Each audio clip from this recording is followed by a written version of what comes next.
नमस्कार दोस्तों, मैं हूं हेमंत शर्मा। आपके मेरे चैनल फिलअप फॉर्म पर स्वागत है। आज हम बात करने वाले हैं एमपी पुलिस एसआई का फॉर्म किस प्रकार से भरेंगे। इसके साथ साथ व्यापम का प्रोफाइल पंजीयन कैसे करेंगे। अगर आप मेरे चैनल पर नए हैं और आपने अभी तक मेरे चैनल को सब्सक्राइब नहीं किया हुआ है तो चैनल को सब्सक्राइब करें ताकि इसी प्रकार के वीडियो आपको आगे मिलते रहे। तो बने रहें अंत तक। ब्राउज़र ओपन हो जाने के बाद गूगल पर हम टाइप करते हैं MPESB, जिसके बाद हमारे सामने कुछ इस प्रकार की वेबसाइट आ जाती है esbmp.gov.in। हम इस वेबसाइट पर क्लिक करते हैं, जिसके बाद हमारे सामने कुछ इस प्रकार का इंटरफेस आ जाता है। हम यहाँ पर अपनी आवश्यकता के अनुसार वेबसाइट की भाषा चुन सकते हैं। हम इंग्लिश पर क्लिक करेंगे। इसके बाद हमारे सामने यहाँ पर कुछ पॉपअप दिखाई देता है कि अभी कौन सी वैकेंसी या एडमिट कार्ड निकले हुए हैं। जो लेटेस्ट अपडेट है आपको यहाँ पर देखने को मिल जाएंगे। किसी भी व्यापम का फॉर्म भरना है तो आपको व्यापम की प्रोफाइल बनानी पड़ेगी। प्रोफाइल बनाने के लिए हम इसे क्लोज करेंगे और ऑनलाइन फॉर्म पर क्लिक करेंगे, जिसके बाद हमारे सामने कुछ इस प्रकार का इंटरफेस आ जाता है। हम यहाँ पर देख पा रहे हैं उपलब्ध सेवाएं। अभी जो वैकेंसी निकली उसकी जानकारी आपको यहाँ पर देखने को मिल जाएगी। इसके साथ साथ आपको महत्वपूर्ण लिंक आपको यहाँ पर देखने को मिल जाएंगी और आपको यहाँ पर एक ऑप्शन मिल रहा है उम्मीदवार प्रोफाइलिंग। आपको अपना यहाँ पर व्यापम में प्रोफाइल पंजीकरण करना है। व्यापम का प्रोफाइल पंजीकरण करने के लिए आपको प्रोफाइल पंजीकरण फॉर्म का चुनाव करना है। अगर आपका प्रोफाइल पंजीकरण अभी तक नहीं बना हुआ है तो आप इस ऑप्शन का उपयोग करेंगे। प्रोफाइल पंजीकरण फॉर्म में सुधार किस प्रकार से करते हैं, इसका लिंक मैं आपको वीडियो के डिस्क्रिप्शन में दे दूंगा। अगर आपका प्रोफाइल पंजीकरण आपके पास है और आप पासवर्ड भूल गए हैं तो यहाँ से आप उसका उपयोग करके पासवर्ड फॉरगेट कर सकते हैं। पासवर्ड कैसे फॉरगेट करना है इसका भी लिंक मैं आपको वीडियो के डिस्क्रिप्शन में दे दूंगा। फिर अभी हम प्रोफाइल पंजीकरण करेंगे तो हमें इस लिंक पर क्लिक करना है। जैसे ही हम यहाँ पर क्लिक करते हैं हमारे सामने कुछ इस प्रकार का वेब पेज आ जाता है। हमारे पास अगर पहले से प्रोफाइल आईडी है तो हम हाँ का चुनाव करेंगे। अगर हम हाँ का चुनाव करेंगे तो हमें यहाँ पर प्रोफाइल पंजीकरण क्रमांक और पासवर्ड डाल के एंटर करके आगे बढ़ना है। अगर हमारे पास प्रोफाइल पंजीकरण क्रमांक नहीं है तो हम नहीं पर क्लिक करेंगे, जहां से हम अपना प्रोफाइल पंजीकरण कर सकते हैं। आप यहाँ पर मोबाइल नंबर डालेंगे, आप यहाँ पर ईमेल आईडी डालेंगे, आप यहाँ पर कैप्चा एंटर करेंगे। आपका जो ये मोबाइल नंबर दिया गया है उस पर हमें ओटीपी भेजेंगे तो ओटीपी प्राप्त करें पर क्लिक करेंगे, जिसके बाद हमारे मोबाइल नंबर पर ओटीपी आएगा। हमारे मोबाइल नंबर पर प्राप्त ओटीपी को यहाँ पर डालेंगे। ओटीपी सत्यापन करें पर क्लिक करेंगे। ओटीपी सत्यापन कर देने के बाद पंजीयन करें पर क्लिक करेंगे।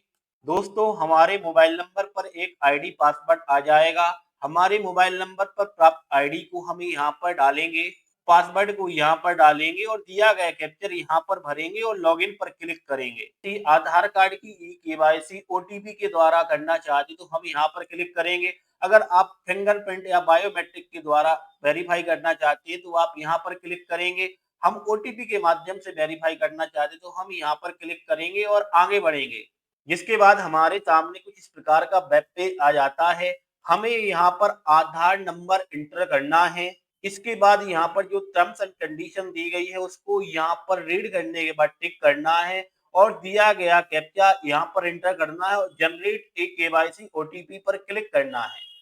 हमारे पास जो आधार कार्ड की ओटीपी आई है उसे हम यहाँ पर डालेंगे और यहाँ पर टर्म्स एंड कंडीशन को क्लिक करेंगे और गेट डिटेल पर क्लिक करेंगे।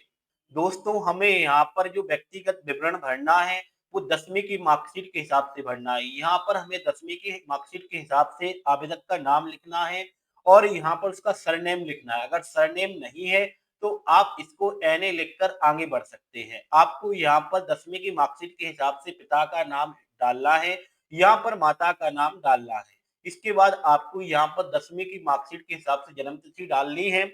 अगर आप मध्य प्रदेश के रहने वाले हैं तो आपको हाँ पे टिक करना है। अगर आप मध्य प्रदेश के रहने वाले नहीं हैं तो आप नहीं पर टिक करना है। आप मेल हैं तो आपको यहाँ पर क्लिक करना है। अगर आप फीमेल हैं तो यहाँ पर क्लिक करना है। कोई अदर है तो आप ट्रांसजेंडर पर क्लिक करेंगे। आपको यहाँ पर अपनी जाति के अनुसार अपनी कैटेगरी भरनी है।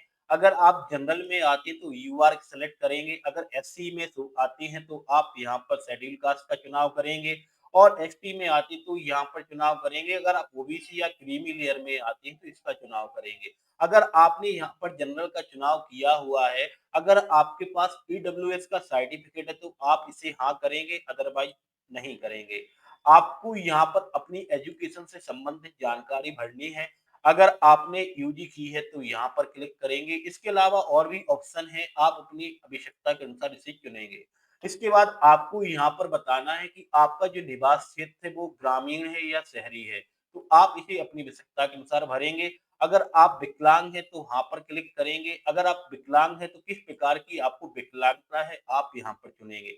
अगर आप विकलांग नहीं है तो नहीं पर क्लिक करेंगे। आप अगर शादीशुदा हैं तो हाँ पर क्लिक करेंगे। अगर आप हाँ का चुनाव करेंगे तो आपकी शादी कितने तारीख को हुई है उसकी जानकारी आप यहाँ भरेंगे। अगर आपके बच्चे हैं तो उनकी संख्या आप यहाँ पर लिखेंगे 1 या 2।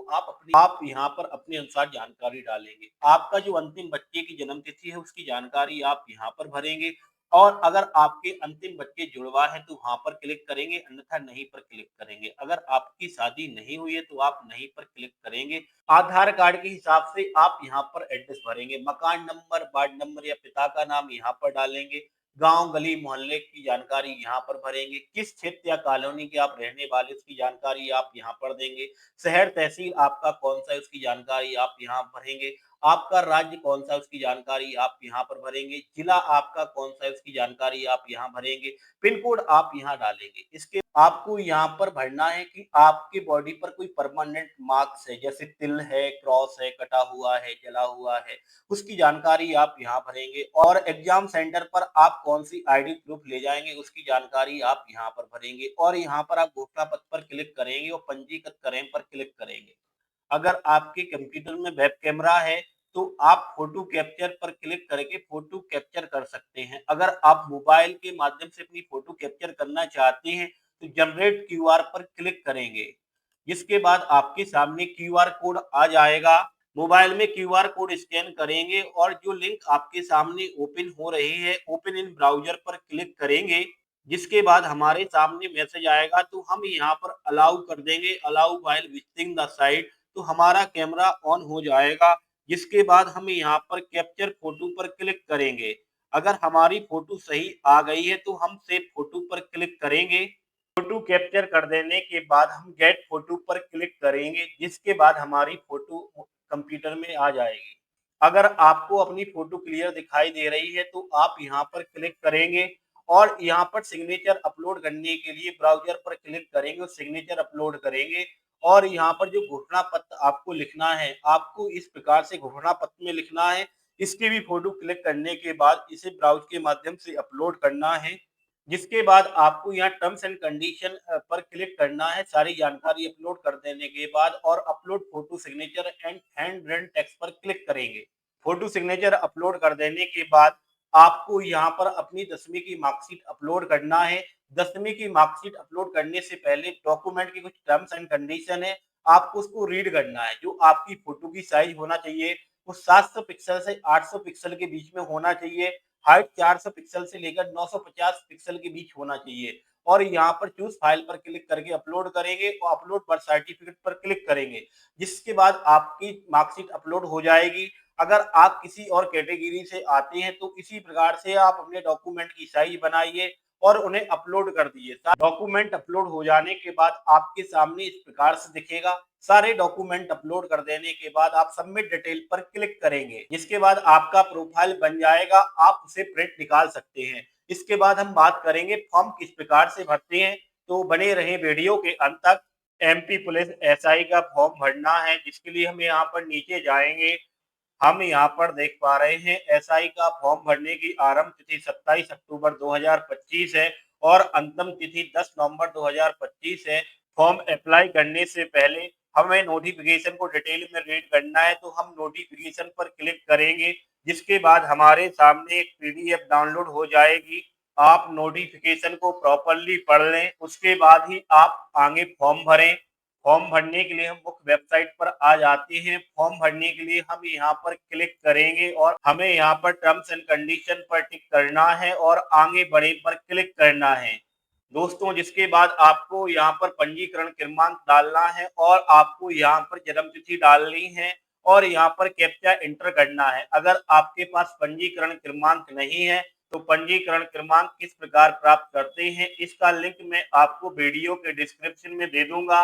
अगर आपको एसआई का फॉर्म भरने में किसी भी प्रकार की कोई प्रॉब्लम आ रही है तो आप आई बटन में मौजूद वीडियो या डिस्क्रिप्शन में दिए गए लिंक के माध्यम से आप वह वीडियो को पूरा देख करके आप अपनी प्रॉब्लम को सॉल्व कर सकते हैं। यहाँ पर सारी जानकारी भर देने के बाद सत्यापित कर आगे बढ़े पर क्लिक करेंगे। दोस्तों, जिसके बाद हमारे सामने कुछ इस प्रकार का वेब पेज आ जाएगा जो कि हमने प्रोफाइल में बनाया हुआ था, वह जानकारी यहाँ पर आ जाएगी। आप इसको एक बार रीड कर लें। अगर आपके द्वारा दी गई जो जानकारी वो सही है तो आप आगे बढ़े पर क्लिक करेंगे। अगर आप किसी प्रकार का कोई करेक्शन करना चाहते हैं तो आप एडिट प्रोफाइल रजिस्ट्रेशन पर जाकर फाइल में करेक्शन कर सकते हैं। आपको प्रोफाइल में सुधार कैसे करना है इसका लिंक मैं आपको वीडियो के डिस्क्रिप्शन में दे दूंगा, जिसे देख करके आप अपना प्रोफाइल एडिट कर सकते हैं। इसके बाद हमें यहाँ आगे बढ़े पर क्लिक करेंगे। आपको यहाँ पर जानकारी भरनी है कि आपका क्लास क्या है। आप भूतपूर्व सैनिक से आते हैं तो यहाँ पर क्लिक करेंगे। अगर आप पहले से पुलिस कर्मी हैं तो आप यहाँ पर टिक करेंगे। अगर आप पुलिस कर्मी हैं तो आपको यहाँ पर अपनी यूनिट का नाम लिखना है। आपने ज्वाइनिंग किस तारीख को किया था उसकी जानकारी आपको यहाँ पर देनी है और पुलिस डिपार्टमेंट से आपने रिजाइन किस तारीख को किया हुआ है उसकी जानकारी आपको यहाँ पर देनी है। अगर आप किसी बिना वर्क के फॉर्म भरना चाहते तो आप यहाँ पर क्लिक करेंगे। अगर आप सरकारी नौकरी करते हैं तो यस करेंगे, अन्यथा नो करेंगे। आप यहाँ पर देख पा रहे हैं मध्य प्रदेश शासन के छठवीं सदा कर्मचारी है तो हाँ करेंगे, अन्यथा नो करेंगे। मध्य प्रदेश के मूल निवासी हैं और आप किस जिले के रहने वाले हैं उसकी जानकारी आप यहाँ पर अपने हिसाब से भरेंगे। अगर आपको विक्रम पुरस्कार से सम्मानित किया गया है तो आप हाँ पर टिक करेंगे, अन्यथा नो पर टिक करेंगे। अगर आपको इंटरकास्ट मैरिज के अकॉर्डिंग अनुसूचित जाति और अनुसूचित जनजाति के माध्यम से प्रोत्साहित किया गया है तो आप हाँ पर क्लिक करेंगे, अन्यथा नो पर क्लिक करेंगे। अगर किसी विशेष प्रकार का लाभ चाहते हैं, जैसे एनसीसी कैंडिडेट हैं जिसके पास सी प्रमाण पत्र है, तो आप यहाँ पर क्लिक करेंगे। आप यहाँ पर अपनी आवश्यकता के अनुसार टिक कर सकते हैं। अगर आप कोई लाभ नहीं लेना चाहते तो आप नहीं पर क्लिक करेंगे और click here to select preference पर क्लिक करेंगे। जिसके बाद हमारे सामने कुछ इस प्रकार का वेब पेज आ जाएगा। एजुकेशन से संबंधित जानकारी देनी है। यहाँ पर आपको अपनी 10वीं के अकॉर्डिंग जानकारी भरनी है। यहाँ पर आपको अपनी 10वीं की मार्कशीट का रोल नंबर डालना है। 10वीं आप कब पास आउट हुई थी उसकी जानकारी आपको यहाँ पर भरनी है। आपने किस बोर्ड से पढ़ाई की हुई है उसकी जानकारी आपको यहाँ पर देना है, जैसे एमपी बोर्ड, यूपी बोर्ड। आप अपने हिसाब से इसको भर सकते हैं। इसके अलावा आपने और पढ़ाई क्या की है उसकी जानकारी आपको यहाँ पर भरनी है और रोल नंबर आपको यहाँ पर डालना है और यह आपने कब पास आउट किया ही हुआ है इसकी जानकारी आपको यहाँ पर भरनी है और आपको यहाँ पर बोर्ड का नाम या यूनिवर्सिटी का नाम लिखना है। हमें यहाँ पर नियुक्ति पदों की प्राथमिकता का चयन करना है कि अगर हमारा सिलेक्शन होता है तो सबसे पहले हम किस पोस्ट के लिए अप्लाई करना चाहेंगे। दोस्तों, आप अपनी प्रायोरिटी के अनुसार पोस्ट को चुनेंगे, जिसके बाद यहाँ पर हमारे सामने सारी जानकारी आ जाएगी। अगर हम किसी को प्रायोरिटी के अनुसार ऊपर करना चाहते हैं तो आप उसे सेलेक्ट करेंगे और अप पर क्लिक करेंगे तो आप इसे अपने हिसाब से मैनेज कर सकते हैं। अगर नीचे जाना है तो डाउन पर क्लिक करेंगे। इसके बाद हमारे सामने यह ऑप्शन आता है कि जो आपने नियम पुस्तिका पढ़ी हुई है, जो एसआई या सूबेदार की रिक्वायरमेंट के लिए न्यूनतम अहर्ता रखती है, फिजिकल रिक्वायरमेंट है, वो आपकी कंपलसरी है तो आपकी वो पूर्ण है तो हाँ पर क्लिक करेंगे। अगर आपकी वो फिजिकल रिक्वायरमेंट नहीं है तो आप नहीं पर क्लिक करेंगे। हम यहाँ हाँ पर क्लिक करेंगे। आप जो एसआई या सूबेदार के फॉर्म भर रहे हैं इसमें जो शैक्षणिक योग्यता लगनी है आप वो पास आउट है तो आप हाँ पर क्लिक करेंगे। हम यहाँ पर देख पा रहे हैं कि हमको अपनी परीक्षा के शहर भरने हैं प्रायोरिटी के अनुसार। आप यहाँ पर पहले उस शहर का नाम भरेंगे जहाँ पर आप सबसे पहले प्रायोरिटी के अनुसार भरना चाहते हैं। इसी प्रकार से चारे सेंटर भर देने के बाद आप यहाँ नीचे टर्म्स एंड कंडीशन पर क्लिक करेंगे और आगे बढ़े पर क्लिक करेंगे। दोस्तों जिसके बाद हमारे सामने कुछ इस प्रकार का वेब पेज आ जाएगा। हमें यहाँ पर अपना निवास प्रमाण पत्र अपलोड करना है, तो चूज़ फाइल पर क्लिक करके हम यहाँ पर निवास प्रमाण पत्र अपलोड करेंगे और अपलोड डोमिकल पर क्लिक करेंगे। जिसके बाद हमारा निवास प्रमाण पत्र अपलोड हो जाएगा। डॉक्यूमेंट अपलोड करने के लिए कुछ टर्म्स एंड कंडीशन है, आपको उसे प्रॉपर्ली रीड करना है कि जो आप डॉक्यूमेंट अपलोड करें उसकी जो चौड़ाई है वो 700 पिक्सल से लेकर के 800 पिक्सल के बीच होना चाहिए और हाइट 400 पिक्सल से लेकर के 900 पिक्सल के बीच होना चाहिए और इस डॉक्यूमेंट की साइज मैक्सिमम 150 के भी होना चाहिए। अगर आपको डॉक्यूमेंट की साइज बनाने में दिक्कत आ रही है तो आप मुझे कमेंट बॉक्स में जाकर बताएं, तो मैं आपको इसका वीडियो बनाकर दे दूंगा। इसी प्रकार से आपको यहाँ पर अपनी ग्रेजुएशन की मार्कशीट अपलोड करनी है और अपलोड एजुकेशन सर्टिफिकेट पर क्लिक करना है। डॉक्यूमेंट अपलोड हो जाने के बाद हम सबमिट डिटेल पर क्लिक करेंगे।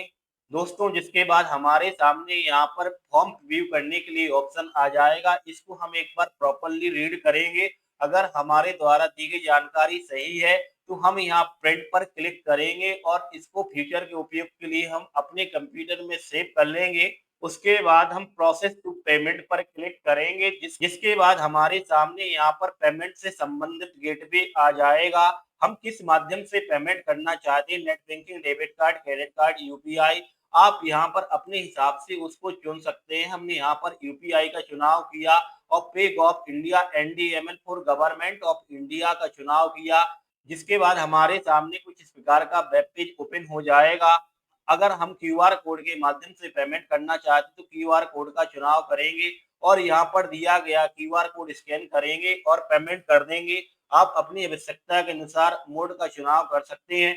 पेमेंट हो जाने के बाद आप इसे अपना प्रिंट आउट फाइनली निकाल सकते हैं। अगर आपका प्रिंट आउट नहीं आता है तो दोबारा से लॉगिन करके आप उसे प्रिंट आउट निकाल सकते हैं। प्रिंट आउट कैसे निकालेंगे तो इसका लिंक मैं आपको अपने वीडियो के डिस्क्रिप्शन में दे दूंगा, जिसे देख करके आप अपना प्रिंट आउट निकाल सकते हैं। आपने मेरा वीडियो यहाँ तक देखा उसके लिए धन्यवाद। अगर आपको मेरा वीडियो ठीक लगा हुआ है और इसी प्रकार के वीडियो आप भविष्य में चाहते हैं, आप मेरे चैनल को सब्सक्राइब करें और कमेंट बॉक्स में जाकर जरूर बताएं। वीडियो देखने के लिए आपका बहुत बहुत धन्यवाद।